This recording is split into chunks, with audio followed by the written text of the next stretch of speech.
Bonjour, comment allez-vous? Bien, j'espère. Hein? Bienvenue sur ma chaîne si c'est votre première visite.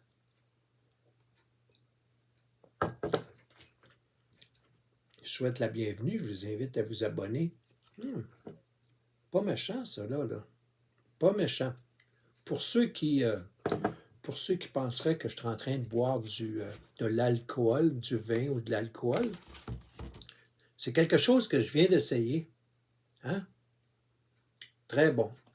Je ne suis pas en train de faire de la publicité, là. Je ne suis pas payé par BioSteel pour parler de leurs produits, mais j'ai essayé ça. C'est mieux en fait que j'ai regardé les ingrédients. C'est mieux en fait que boire du Powerade ou du Gatorade. Alors, pour les électrolytes. Alors, je vais boire ça pendant que je vous parle parce que la gorge me sèche. Alors, j'ai décidé de faire encore une vidéo à partir du bureau chez moi au deuxième étage pour faire changement dans l'arrière-plan. Bon, aujourd'hui, il y a ces journées où ça nous tombe. Bon, ça commence à piquer dans la gorge. Peut-être que c'est ce qu'il y a dans le produit.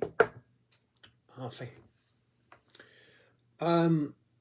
Il y a des jours où ça nous tombe dans les mains des de beaux exemples, des belles démonstrations où cela ne fait que prouver ce que l'on dénonce, ce que l'on partage. Dans mes vidéos, on va dire, je ne suis pas le seul. Je ne suis pas le seul qui jette de la lumière et qui dénonce. En fait, la durée de mes vidéos, vous aurez remarqué que la durée est assez courte, compte tenu de l'équipement que j'utilise, qui est un équipement très, très minimal. Donc, je ne peux pas aller plus longtemps que 15, 16, 17 minutes en termes de durée. Alors, c'est de courts, une capsule, un court vidéo, une 15 à 18 minutes. Alors, je ne peux pas aller à fond dans les sujets. La chaîne a pour but de vous faire réfléchir et de dénoncer. Et évidemment, ça demande à ce que vous faites votre propre effort. OK? Du pré-mâché, du pré-digéré, là, je ne suis pas là-dedans, là. Je suis plus pour vous prendre pour des personnes intelligentes et des personnes qui ont un esprit analytique, qui est capable d'utiliser le gros bon sens et de leur faire leur propre recherche et de valider ce que j'avance. Encore une fois, le cas d'aujourd'hui, c'est pour faire la démonstration de la gestion de crise chez les catholiques. Vous avez bien entendu, la gestion de crise chez les catholiques. On va m'en verser un petit peu encore, là, parce que des fois, j'en ai besoin pour ma gorge. Pas sûr que je vais en racheter, par exemple, là, que je vais en acheter de nouveau là, de ce produit-là, mais je l'ai essayé. On n'a pas besoin d'aller très, très loin.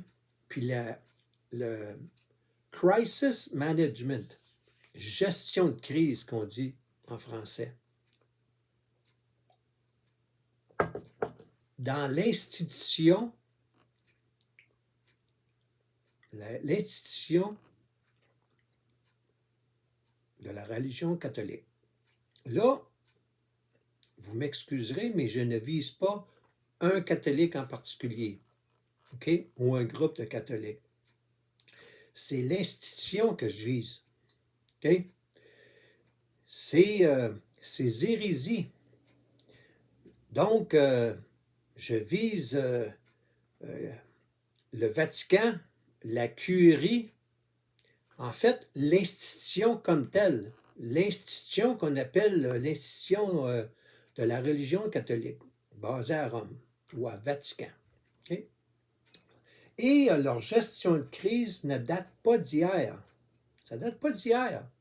Il y en a qui pensent que les événements qu'on se rend compte, qu'on est témoin au cours des derniers mois, des dernières années,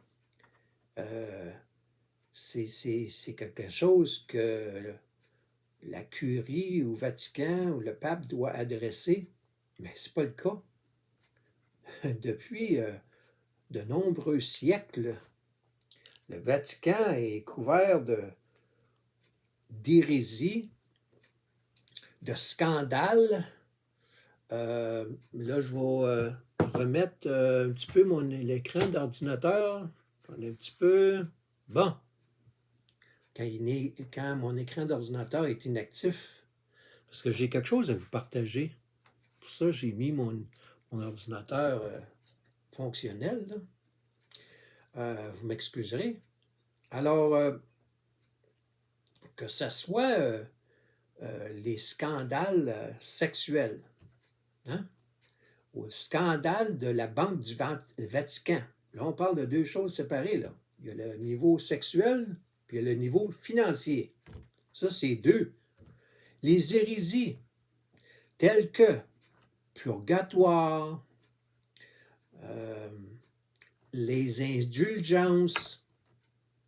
Tapez ça, là. Allez dans Google, là, puis tapez indulgence pour le fun. Ou purgatoire. Purgatoire, je vais vous l'appeler P-U-R-G-A-T-O-I-R-E. Purgatoire. Tapez également inquisition. I-N-Q-U-I-S-I-T-I-O-N. Pendant que je suis là-dessus, savez-vous c'est quoi l'inquisition? Imaginez-vous, là. Si vous n'étiez pas d'accord et remettiez en question les dogmes ou ce que la curie, le pape ou l'institution tentait de vous faire, la couleuvre qu'il tentait de vous faire avaler, ça pouvait aller jusqu'à la peine de mort. Vous avez bien entendu. J'invente rien, là. Inquisition. I-N-Q-U-I-S-I-T-I-O-N. L'Inquisition. Alors, les confrontations, là, on parle de quelque chose là, qui remonte là, il y a très, très, très longtemps, là, l'Inquisition, OK?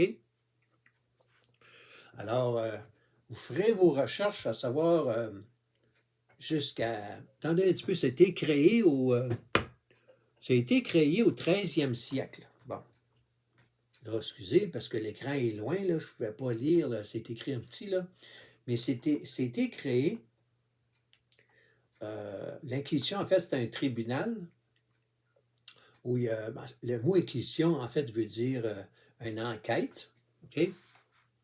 Enquête, faire une recherche. Puis c'était une juridiction spécialisée créée au 13e siècle là, par l'Église catholique. Bon. Alors, on parle en fait d'un tribunal.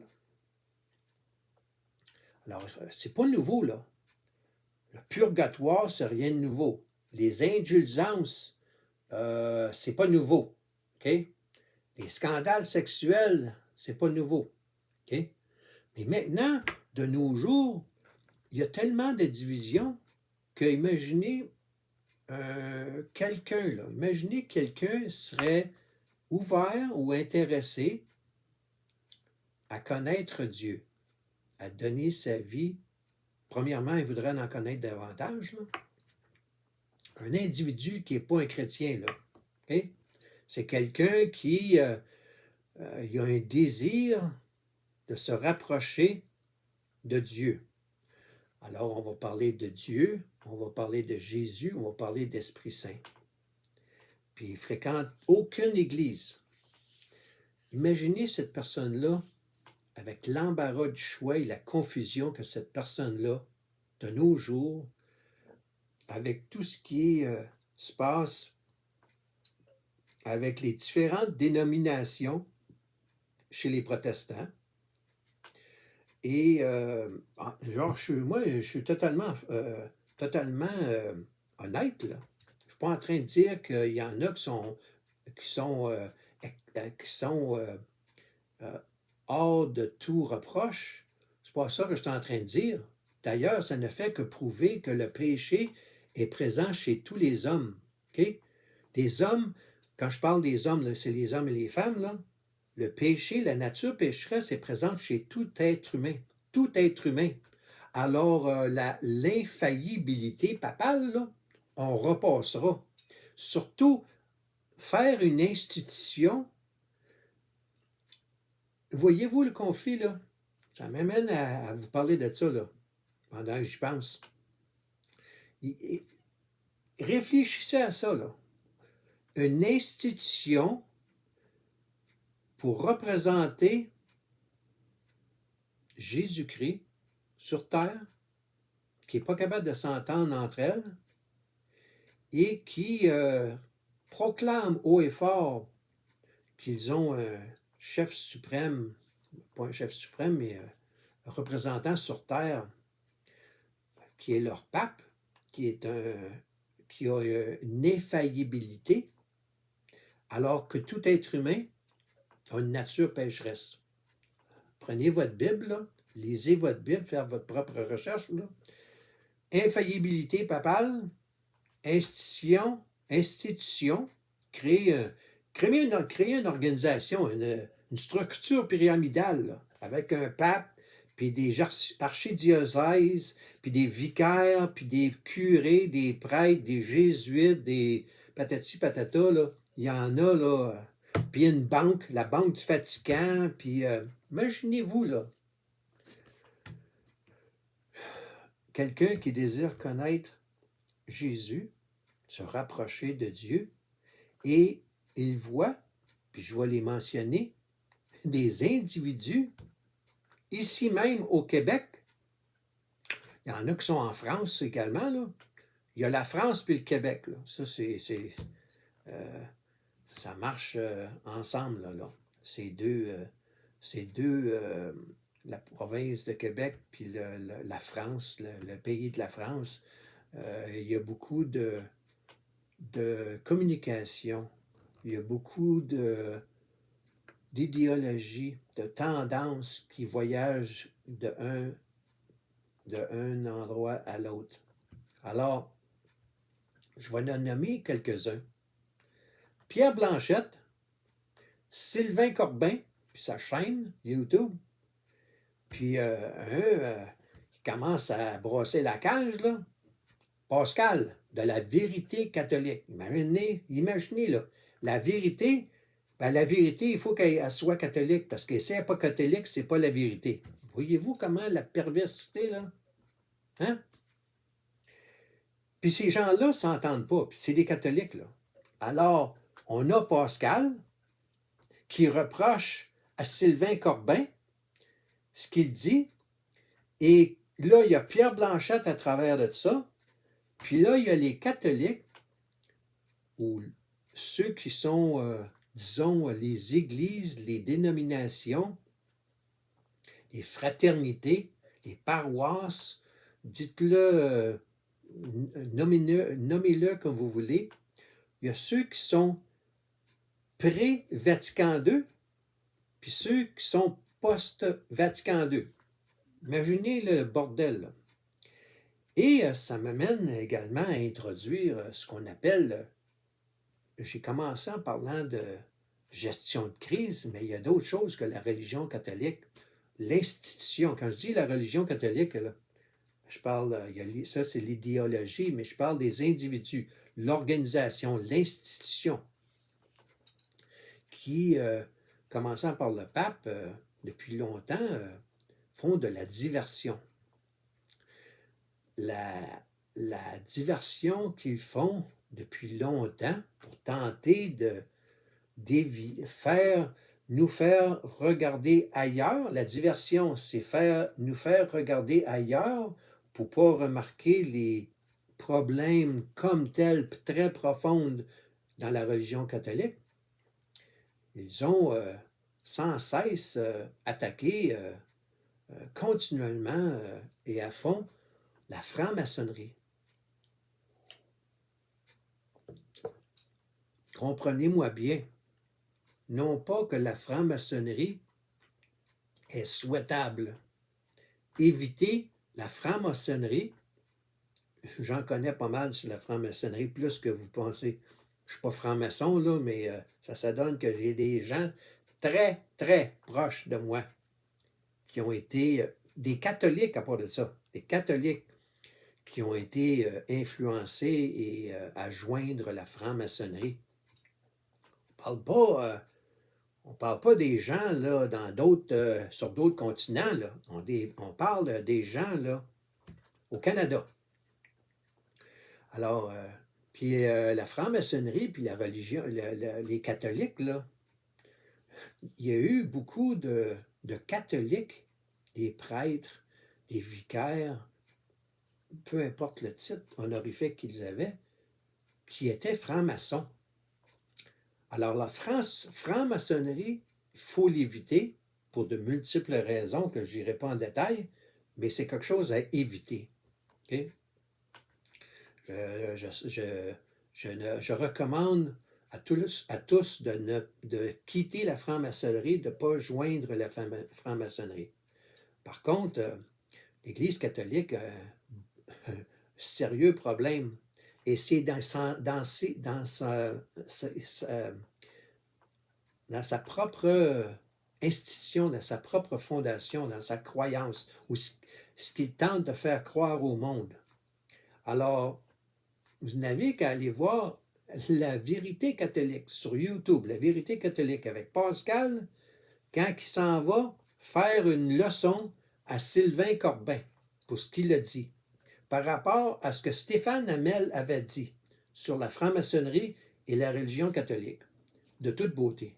Fait que là, il y a Pierre Blanchette, puis il y a Sylvain Corbin, puis il y a Pascal de la religion catholique, de la vérité catholique, c'est le nom de sa chaîne YouTube, qui s'en vont, font du tiraillement, de l'argumentation. Imaginez quelqu'un qui n'est pas chrétien puis qui est témoin de cela.